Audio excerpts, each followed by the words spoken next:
This week, Fox 17 is taking a closer look at race relations in the mid-state and how they impact our communities. This issue is top of mind in Nashville right now after that deadly officer-involved shooting, which is still under investigation this morning. As part of our Fox 17 investigation right now, we're specifically looking into police body cameras, both the pros and the cons, and how they impact race relations. So to get some context and perspective, we have this interactive tool from the New York Times simulating different interactions with police caught on body camera and captured on video from different angles. So let's take a look at the first scenario here. It is a face-to-face encounter between an officer and a civilian. Let's watch this video. We're going to bring it up full so that you can get a better view. What do you think? It's a short clip, and the first question now is, how threatening, Jen, do you think was the situation that this officer faced? I don't know. To me, it looked somewhat threatening. Somewhat threatening? Just based on what we saw right there. Okay, next question. How confident are you in your answer? I would say I'm somewhat confident. Somewhat confident? Somewhat. Okay, so now we can watch that video from a different angle. Let's watch this. Oh, wow. Okay. Different perspective. Not what I expected. And by the way, this is the first time that you and I are watching this.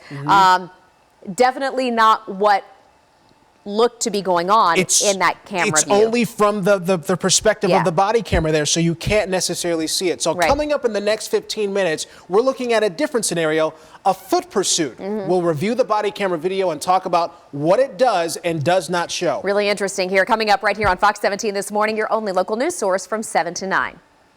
Race relations is a sensitive subject right now. This morning, Fox 17 is taking a closer look at how our communities are impacted. It's an issue front and center for many after a deadly officer-involved shooting, which is still under investigation this morning.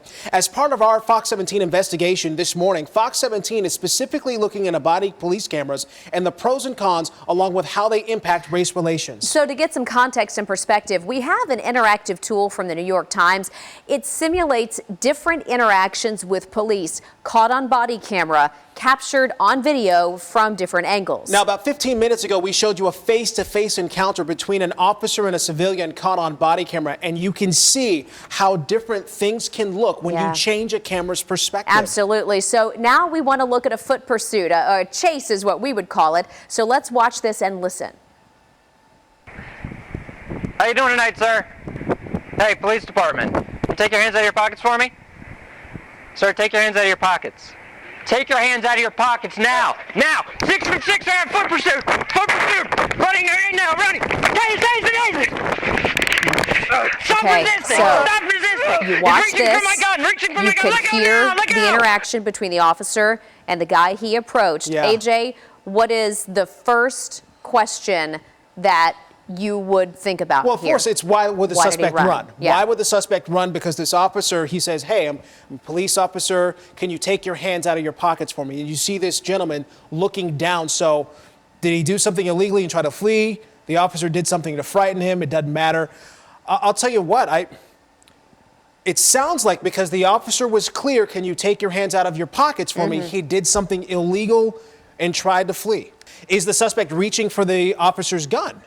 It's hard to tell, honestly. I didn't see that. I'd say no. I would say he did not reach for the officer's gun in that situation. So now we want to watch that same scenario from a different angle filmed by a bystander with a smartphone. So let's watch that.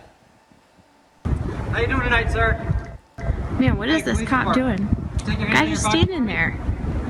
Sir, take your hands out of your pockets. Why is he getting so frustrated? Out of your pockets. Oh my god! Oh my god! Why is he chasing him? You guys aren't even doing anything. Do you see this? Wow. Oh my god, he just tased him. Like, what is this cop So the guy, thinking? it's clear that the guy fell. Yes. All right. Here's the question. Was the guy reaching for the officer's gun in this angle? No. I don't think so. No. It didn't look like that to me.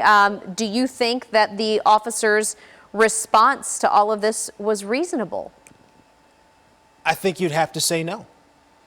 It looks questionable, but then again, it also looked to me like that officer had a stun gun. He had a stun gun there, and that is why the guy fell. The guy fell in the first place. Yeah. So he wasn't reaching for a gun, but like you just said, that's why this gentleman felt. So very, very different to see this perspective from this person shooting this on their smartphone. So coming up in the next 15 minutes, we're going to look at a different scenario, a traffic stop this time. We're going to review the body camera video and the dash cam video and compare the differences. That's coming up right here on Fox 17 this morning, your only local news source from 7 to 9.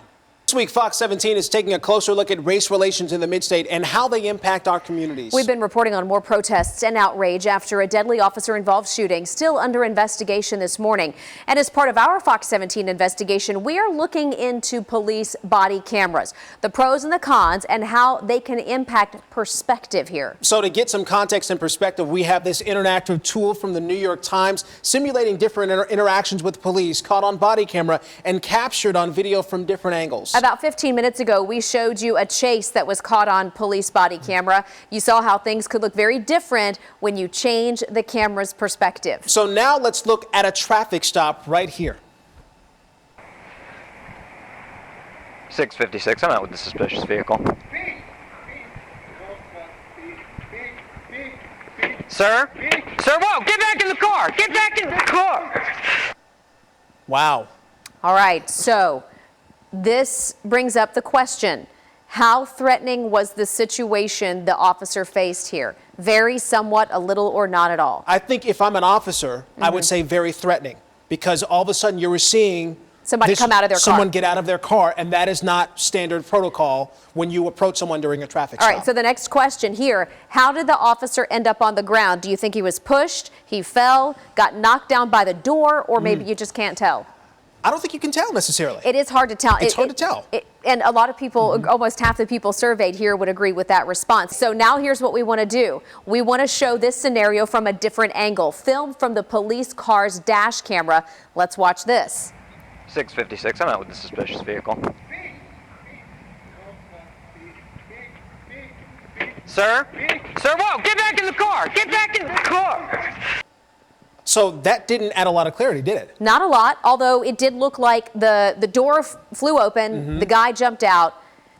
That's really all that I could kind of garner from watching that perspective. One of the things too, you can hear the guy in the car saying something, but it's kind of tough to make out what he says in that situation. Right. Okay, so look, we have another angle of this particular video. This is from a bystander's smartphone. Let's check this. He swapped. Uh-huh. Yeah, you can see the car moving. So he never touched the officer. No. He never touched the officer. So here's what really happened. The man jumped out of his car because he was trying to get away from a bee inside his car. All the flailing, had nothing to do with the officer. It was all about his fear of being stung with that bee in his car. So this really shows, we had 3 different perspectives, how different each perspective can be, and how sometimes when you even have 2 or 3 perspectives, it can still be tough to piece it all together. Well, the New York Times says the goal here in all of this interactive tool that they've posted online is to show that while police body cameras can help provide some clarity in cases of officer interactions with the public, they don't always give the whole picture.